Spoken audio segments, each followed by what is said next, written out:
Drop shipping, इसके बारे में पता है? कितनों को पता है? I am doing sir. हाँ, आप वही कर रहे हो। बेसिकली मतलब मेरे को कुछ नहीं पता था इस फील्ड के बारे में, मैं अपनी जॉब कर रहा था। देन उसके बाद मेरे को ईबे में मैंने पहले किया था। देन उसके बाद फिर अभी मैंने ड्रॉप शिपिंग के बारे में पढ़ा लिखा, तो मैंने सब कुछ यूट्यूब से सीखा। किसी से कोई कोर्स परचेज नहीं करा, कुछ नहीं करा। फिर इसमें 2 तरीके के एडवर्टाइजमेंट होते हैं, एक गूगल, एक फेसबुक। मैसेंजर बड़ा सक्सेसफुल है मेरे ख्याल फेसबुक का, है ना? या तो मैंने मैसेंजर और गूगल दोनों को कर लिया। फिर उसके बाद मतलब मैंने खुद को स्टोर बनाया और मेरे को इतनी प्रॉब्लम हुई जिसकी कोई हद नहीं है। मतलब मैं 20 आवर्स डेली काम करता हूँ। देन मैंने मतलब मेरी एसईओ में जब मैंने स्टार्ट किया था तो 7th पोजीशन पे था, मैं 7th पेज पे था। जिस दिन मैं लास्ट सेशन में आया था तो तब मेरा फर्स्ट पेज पे 2nd रैंक पे आ गया था। अरे वाह, एसईओ के थ्रू? या बढ़िया बात।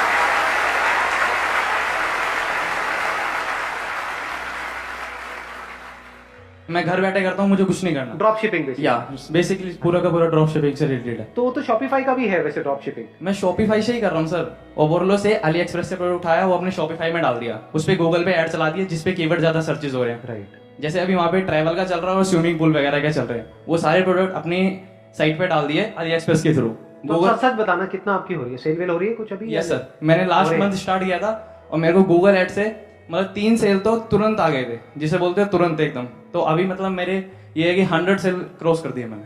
100 सेल क्रॉस कर दिया आपने? Yeah. कितने टाइम में? 28 मई को चलाया था मैंने अपना गूगल एड। तो भी हार्डली 1.5 महीना हुआ है। या अरे वाह यार, लेट्स गिव विज्ञान पर।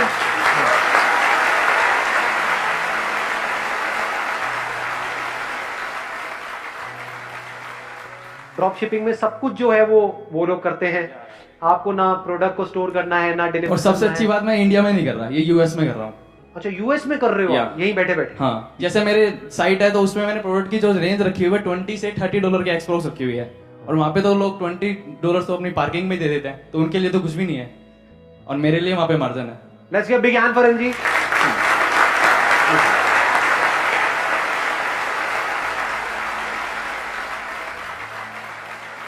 मतलब इन्होंने क्या किया है, इन्होंने एक जनरल वेबसाइट बनाई है जिसके थ्रू सेल कर रहे हैं। इसको और इंटरेस्टिंग बनाना है तो ड्रॉप शिपिंग में जो कुछ कंपनीज है जो बहुत बड़े लेवल पे बिजनेस कर रही है, मतलब महीने का करोड़ों रुपए भी कमा रही है, वो क्या करती है, एक नीश को पकड़ लेती है। मतलब मानो बेबीज की कोई वेबसाइट बनाती है। अब आप बैठे हो इंडिया में, लेकिन आप टारगेट कर रहे हो मान लो यूएस को। नाम हो गया डोमेन नेम इंटरेस्टिंग सा, उसमें डोमेन नेम बहुत मैटर करता है, वो बढ़िया होना चाहिए। तो उसी से क्लियर हो गया कि आप एग्जैक्टली क्या करने वाले हैं। फॉर एग्जाम्पल, और कौन सी नीश को हम पकड़ सकते हैं? नीश मतलब होता है एक छोटी सी सेगमेंट को पकड़ सकते हैं। स्लिमिंग प्रोडक्ट्स, ये बड़ी मार्केट है या नहीं है? यूएस के अंदर ये प्रॉब्लम कितनी बड़ी है, ओबेसिटी की जो प्रॉब्लम है बहुत ज्यादा है। तो लोग वहां पे सर्च कर रहे होंगे how to lose weight quickly, fat loss products. हाँ, पोस्चर क्रिएटर आता है। हाँ, आई नो, एक पोस्चर क्रिएटर आता है जिसमें अगर आप उसको पहन लेते हो तो आपका पोस्चर जो है वो करेक्ट हो जाता है। सबसे ज्यादा हाई डिमांड है वो मेल के लिए भी है, फीमेल के लिए भी है, और इन्होंने बता दिया सबसे ज्यादा हाई डिमांड है, तो सारे वही करो। आई नो, गूगल ट्रेंड से आपको ये आइडिया लग सकता है कि कौन से कीवर्ड्स हैं जो सबसे ज्यादा सर्च हो रहे हैं, उससे आपको आइडिया लग जाएगा कि अच्छा इस तरह के प्रोडक्ट ज्यादा सर्च हो रहे हैं। अब मैंने आपको क्या बोला, अगर आप एक वेबसाइट बनाओ स्लिमिंग से रिलेटेड, मतलब जैसे ही कोई बंदा कुछ सर्च करता है, अगर आपकी वेबसाइट का नाम है जनरल, फॉर एग्जाम्पल xyz.com, तो there is a strong possibility वो उसमें नहीं आएगा, आएंगे भी तो बहुत कम लोग आएंगे। But if somebody is searching for keywords related to weight loss, fat loss, slimming products, ऐसा कुछ भी सर्च कर रहे हैं और उसी से रिलेटेड आपका नाम है वेबसाइट का, तो कितने चांसेस है आपकी वेबसाइट पे आने के? तो आपकी वेबसाइट का नाम ही हो गया फॉर एग्जाम्पल स्लिम क्विकली, या फिर क्विक स्लिम, कैसा है नाम, सही लग रहा है सुनने, है ना, quickslim.com, क्योंकि सबको पतला भी होना है लेकिन जल्दी होना है। तो जैसे ही कोई यूएस में या कहीं भी किसी कंट्री में कुछ भी ऐसे कीवर्ड सर्च कर रहे हैं, तो वहां पे आपकी इस वेबसाइट की ऐड आ रही है, ऐड आएगी, वहां पर वो लोग उसको वेबसाइट को ब्राउज करेंगे। उस वेबसाइट में आप सिर्फ क्लिक कर करके हजारों प्रोडक्ट्स ऐड कर सकते हो यहीं से बैठे बैठे, आप चाहे गांव में हो चाहे शहर में, उससे कोई फर्क नहीं पड़ता।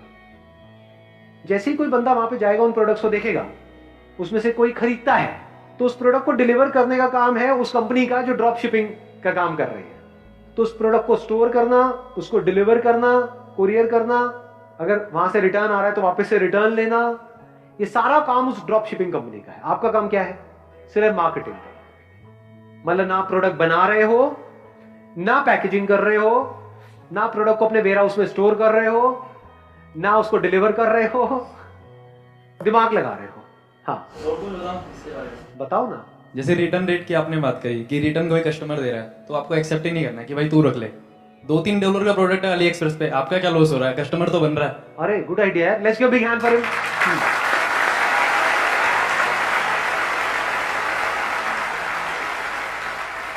ये बात इनकी समझ आई, इन्होंने क्या बोला है? रिटर्न रेट मतलब मान लो $2-3 की आपको कॉस्ट आ रही है प्रोडक्ट की, क्योंकि उसमें 60% का मार्जिन है। अगर $5 का बेच रहे हो तो 60% $5 पे कितना हुआ? $3 हो गया। ये तो आपका मार्जिन है। कॉस्ट कितनी हुई? $2। तो अगर $2 का प्रोडक्ट है, अगर उसको आपने एक्चुअल में उसने बंदे ने रिटर्न किया और आप रिटर्न उठाओगे तो उसकी शिपिंग कॉस्ट बहुत ज्यादा लग जाएगी। सर इसमें $2 से ज्यादा तो शिपिंग कॉस्ट लग जाएगी, $5-10। हाँ जी, दो चीजें मैटर करती हैं। एक तो आपका प्रोडक्ट पेज का ट्रस्ट कैसा है, जो आपने वेबसाइट बनाई है उस पर आपका कैसे ट्रस्ट बैजेस लगे हुए नहीं लगे हुए हैं, आपके जो फेसबुक का ऐड है, इंस्टाग्राम का है, वो लगे नहीं लगे, सब कुछ मतलब उसका लोगो वगैरह जो भी है, उसका जो टाइटल है, उसकी जो फोटोग्राफी है, और उसमें 30 डे मनी बैक गारंटी देनी पड़ती है। ठीक है, ये सारी चीजें होगी। और दूसरी बात आपकी ऑप्टिमाइजेशन की, आप ऐड कैसे चला रहे हो, कैसे उसको स्केलेबल कर रहे हो। बिल्कुल, इन्होंने दोनों बातें बिल्कुल बैंग ऑन बोली हैं। देखो, दो चीजों का खेल है इसमें सारा का सारा। एक है मार्केटिंग, मोस्ट इंपॉर्टेंट, क्योंकि मार्केटिंग अच्छी नहीं होगी तो लोग वहां तक आएंगे ही नहीं। आएंगे नहीं तो दिखेगा नहीं, दिखेगा नहीं तो बिकेगा नहीं। Number 1 marketing. Number 2 trust. कोई भी आपकी वेबसाइट को ट्रस्ट क्यों करेगा? अमेजॉन को वहां पे हो चाहे यहाँ पे हो चाहे किसी भी कंट्री में, सब ट्रस्ट करते हैं, इसीलिए वहां से परचेजिंग होती है। ऐसी कोई XYZ वेबसाइट है, उसको कोई ट्रस्ट कैसे करेगा? उसको डर नहीं लगेगा कि कहीं मैंने अपना क्रेडिट कार्ड डिटेल डाला, कोई गड़बड़ ना हो जाए, ये ना हो जाए, पता नहीं देंगे प्रोडक्ट नहीं देंगे। तो ट्रस्ट को आप कैसे बिल्डअप करते हो, सारा खेल उसका है। उसके लिए आप क्या कर सकते हो? फॉर एग्जाम्पल, आप स्लिमिंग से रिलेटेड प्रोडक्ट्स की एक वेबसाइट बना रहे हो। स्लिमिंग से रिलेटेड कितने प्रोडक्ट्स हो गए? बहुत, मतलब कितने? अरे लाखों हैं। दिमाग क्यों बंद करते हो? स्लिमिंग इंडस्ट्री छोटी इंडस्ट्री है क्या? तो उसमें से लाखों में से हजारों प्रोडक्ट आपने अपने ड्रॉप शिपिंग के थ्रू इसमें एक वेबसाइट बना ली जिसमें हजारों प्रोडक्ट्स हैं। तो क्या इससे रिलेटेड स्लिमिंग, वेट लॉस, ये वो, इस तरह की जो मेडिकल एसोसिएशंस होती हैं, कोई एसोसिएशन आप ज्वाइन नहीं कर सकते हो? बहुत सारी एसोसिएशंस होती हैं। एक तो होती है जो टॉप की होती है, उसमें तो आपको एकदम से एंट्री नहीं मिलेगी। बट बहुत सारी ऐसी है जो इंटरनेशनल है, यूएस की है, यूके की है। उन एसोसिएशंस को आप कुछ नॉमिनल अमाउंट दे करके, मानो $50, $100, आपको सर्टिफिकेट मिल जाता है और आपने उन एसोसिएशंस को ज्वाइन कर लिया। तो आप क्या दिखा रहे हो? We are the member of this association. समझे मैंने क्या बोला है? Weight loss association of New York for example, ऐसी कोई एसोसिएशन है, उसके आप मेंबर बन रहे हो और उसका वो सर्टिफिकेट और उसका पूरा डिटेल आपने वहां पे डाल दिया। तो ये क्या हो गया? एक तरह का मार्केटिंग हो गया।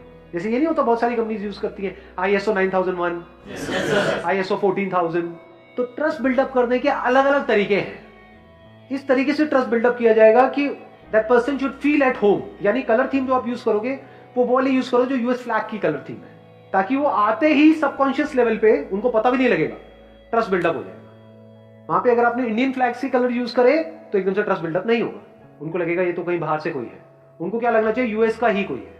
इसके अलावा आप क्या कर सकते हो ट्रस्ट बिल्डअप करने के लिए? आपको वर्चुअल ऑफिसेस मिल जाते हैं, वेयरहाउस मिल जाता है। हाँ, एक होता है वेयरहाउस, वो तो थोड़ा एक्सपेंसिव होगा। नॉर्मल प्राइस कितना होता है? $20-30 का। तो आपको वेयरहाउस भी मिल जाता है $20-30 में, प्लस वर्चुअल ऑफिसेस मिल जाते हैं $20-30 में। वर्चुअल ऑफिस का मतलब क्या होता है? वहां पे कोई होगा नहीं, लेकिन न्यूयॉर्क में नाम के लिए आपका एक ऑफिस होगा। उस एड्रेस को बड़ा बड़ा करके आप अपनी वेबसाइट पे देख सकते हो। अब उनको थोड़ी पता है कि वर्चुअल ऑफिस है। और वहीं का एक टोल फ्री नंबर आपने ले लिया, जो मैंने बताया था, टोल फ्री फॉरवर्डिंग से, तो कॉन्टैक्ट नंबर भी दिख गया, उससे भी ट्रस्ट बिल्डअप हो गया कि भाई हम कभी भी फोन पे बात कर सकते हैं।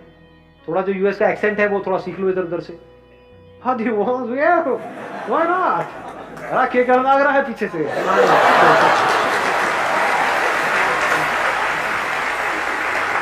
पीछे से आपके पापा की आवाज आई, क्या कह रहा है छोरे? No, nobody. Movie, Indian movie. I watch Indian movie. My name is John. समझ रहे हो ट्रस्ट कैसे बिल्डअप हो रहा है? छोटी छोटी चीजों से ट्रस्ट बिल्डअप हो जाता है। एक वहीं का लोकल यूएसए का ही टोल फ्री नंबर आ गया, इंडिया का नहीं, यूएसए का। वहां का एड्रेस देखते ही ट्रस्ट आया, कुछ एसोसिएशन से उससे ट्रस्ट आया, प्लस बहुत सारी सील्स होती है इसमें, जैसे वेरी साइन है, ये है, वो सब आपको शॉपिफाई के साथ में फ्री ऑफ कॉस्ट मिलेगी। उसमें आपको कुछ नहीं, वो सब लोगोस लगा दो, तो वहां से एक ट्रस्ट बिल्डअप हो जाएगा। अगर इस तरह से एक स्टोर आप बनाते हो और इस तरीके से काम को करते हो, क्या मुश्किल है इसमें? जैसे आपने बताया ना कि आप मतलब नंबर ले लिया आपने, देन उसके बाद वो कॉल करेंगे, ये कॉल वाला सिस्टम ही हटा देते हैं हम सिंपल सा लिख देंगे, जब भी वो कॉल करेंगे, this is not our working hour, you can call me and you can contact me, और अपने सपोर्ट एड्रेस दे दिया, थैंक यू फॉर दिस। पंगे नहीं लेने। ये भी आइडिया अच्छा है। आप कॉल उठाओगे भी जब भी कॉल आएगी this is not our working, लेकिन अगर वो एक्चुअल में वर्किंग के टाइम पे कर रहे हैं तो फिर क्या? अपना वर्किंग टाइम ही है ना। हमने अपने स्टोर के ऊपर अबाउट अस में लिखा हुआ है कि हमारा चाइना में, इंडिया में, यूएस में सब कुछ है। देखो इसमें ना इतना मेजर इशू नहीं है, प्लीज हैव अ सीट। देखो एक तो तरीका है कि हम इस तरीके से करें जैसे आप बता रहे हो कि मतलब जब भी कॉल करें, thanks for calling but this is not our working hours, please call us later. But तो इसमें बहुत सारी सेल ऐसी जो हो सकती होंगी वो नहीं होगी, क्योंकि हो सकता है वो ट्रस्ट अपना पूरा एस्टैब्लिश करने के लिए वो कॉल कर रहे हो। तो हो सकता है अभी जो आपके 100 ऑर्डर आए हो सकता है 1000 भी हो जाते हैं। तो आप क्या कर सकते हो, देखो जितनी भी इंटरनेशनल कंपनीज भी है ना, यूएस की कंपनीज है, ये है वो, उनके सबके कॉल सेंटर तो ज्यादातर इंडिया में ही है। आपके भी कोई ना कोई यार दोस्त होंगे जो कॉल सेंटर में काम कर रहे होंगे, वो मेल भी हो सकते हैं, फीमेल भी हो सकते हैं। जैसे ही काम थोड़ा सा चल जाए, अगर उनको भी अपने साथ में ले आओ तो, कि भाई तू वहां पे काम कर ही रहा है, मेरे यहाँ पे देख इतने की तो सेल हो ही रही है, इतना तो मैं कमा ही रहा हूँ, चल आ जा 10% तेरा। और वो अपने मोबाइल से ऑपरेट कर सकती है या कर सकता है, जो भी होंगे। मतलब उनको कोई ऑफिस की भी जरूरत नहीं है, आपको कोई ऑफिस लेने की जरूरत नहीं है इसमें। वो अपने घर से बैठे बैठे ऑपरेट करेंगे। काम क्या है, कन्वर्जन करना। जितनी कन्वर्जन होंगी उनको 10% उसको कमीशन मिलेगा। तो उसका दिमाग कैसे चलेगा कि यार मैं भी कैसे कमाऊं। उसको पहले अकाउंट खोल के दिखाते हैं, देख भाई तेरे को टेंशन लेने की जरूरत नहीं है, इतना तो महीने का आ ही रहा है, तो 10% के हिसाब से तेरे को इतना तो मिल ही जाएगा। ऐसे करके ड्रॉप शिपिंग में इसमें इन्वेस्टमेंट कितनी लगी आपकी? GoDaddy से परचेज कर लो 1 साल के लिए, उसका 1000 के आसपास है। ठीक है। आपने डोमेन नेम ले लिया, देन उसके बाद Shopify का हो गया $29 का। दो तो ये हो गए, मतलब 3000 रुपये अप्रोक्स आपका ये हो गया। ठीक है। फिर आपको कुछ नहीं करना, आपको प्रोडक्ट ऐड करने हैं और अपनी एड्स चलानी है, और एड्स आप जितने की चलाओगे उतने कमाओगे। तो सिंपल सा मतलब मेरा रूल है, मैंने 20,000 की एड चलाई थी पर मंथ, मतलब डेली के हिसाब से मैंने ले लिए थे 700-800 रुपए, खत्म बात। राइट। क्या ये बहुत बड़ा अमाउंट है? और इसमें क्या हो रहा है, पार्ट टाइम में आपका एक बिजनेस शुरू हो रहा है। अब एडवर्टाइजिंग में आपके ऊपर है आप कितना लगाते हो। अगर एडवर्टाइजिंग को एज एन एक्सपेंस देखते हो तो आप बेवकूफ हो, एज एन इन्वेस्टमेंट देखते हो तो जितना लगा रहे हो, अगर आपको डिजिटल मार्केटिंग आती है तो जितना लगा रहे हो उससे ज्यादा कमा रहे हो। सीधा सा फंडा है। घर बैठे बैठे कहीं पर भी हो, आप रूरल एरिया में हो, अर्बन एरिया में हो, घर बैठे बैठे 2000 रुपए महीने में आपका काम शुरू हो गया है। बढ़िया है जी, कमाओ, लाखों करोड़ों कमाओ।